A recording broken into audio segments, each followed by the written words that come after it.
So guys, welcome po lahat. This is me again, Makina Adventure TV. Tatabubulol pa po tayo, no? So kamusta po lahat? Dahil sa Bagyong Christine, I hope okay po kayong lahat. And nawa makabangon po yung mga nasalanta, no? Maano po kayo, kapit lang po sa Panginoon. Panalangin nyo lang po yung kailangan natin, no? And I hope na maging okay po ang lahat. Okay, so update ko lang po kayo dito sa aking ginagawa na general overhaul ng Mitsubishi Fusion. Ayan po, ayan. So for machine siya pa po yung head, no? So i-check po natin yung head kung may bingkong yung surface niya para makita natin kung i-reface, tsaka papasa natin yung valvula. Ayan. So yan yung black. Nakatenga muna ngayon. So yun nga lang guys, ang aking video na to ay ito po, nagkaroon kasi ng problema itong aking Aerox. Yan, itong hindi ko alam kung nasira yung switch. Yan, dahil pa nag-hazard tayo hindi gumagana. Sa kanang side, no, sa right side hindi siya gumagana. Pero sa kaliwa, gumagana siya. Yan, press natin. Yan.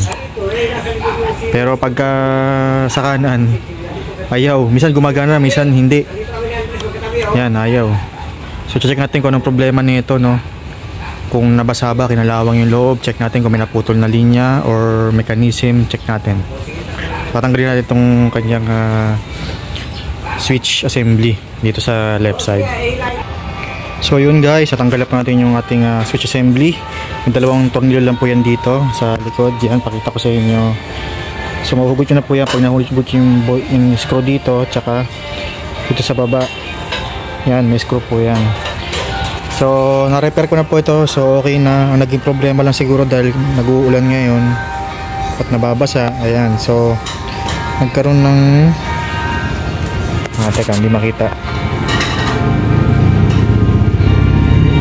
Ayan, nagkaroon ng lalim itong ano na to, yung part na yan, no. Yan, kita nyo yung gas-gas na yan. Yan, to. So pagka pinipage yung switch dun sa kanan, hindi umaabot yung contact. Kaya ginawa natin, nilihan natin ng konti para pumantay. So okay na siya ngayon. Papakita ko po sa inyo. Tapos nalinisan ko na rin po ng contact cleaner yung loob.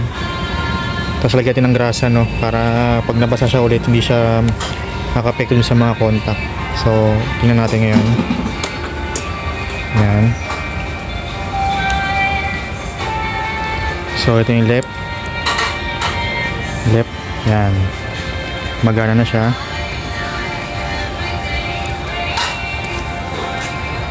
Left. Yan. Right. Yan natin. Oh, kaya naman.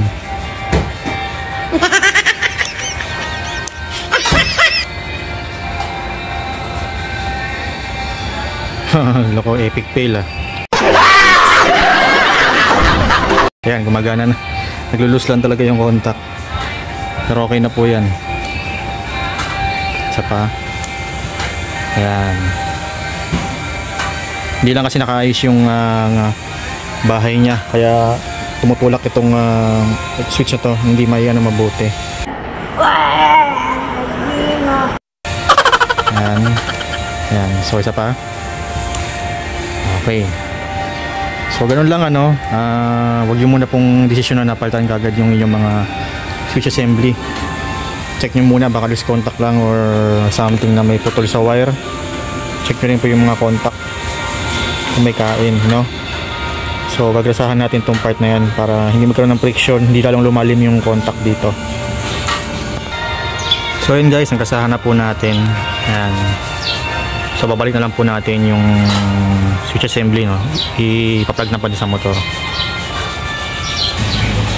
So yun guys, okay na po, no. Left, right. Yan, left.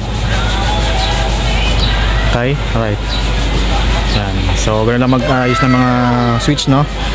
So ngayon mga nagtatagulan talaga, talagang possible na magsisira yung mga switch natin, no. Kaya ingatan po natin at i-check po natin na mabuti. Okay, this is Makina Adventure. God bless.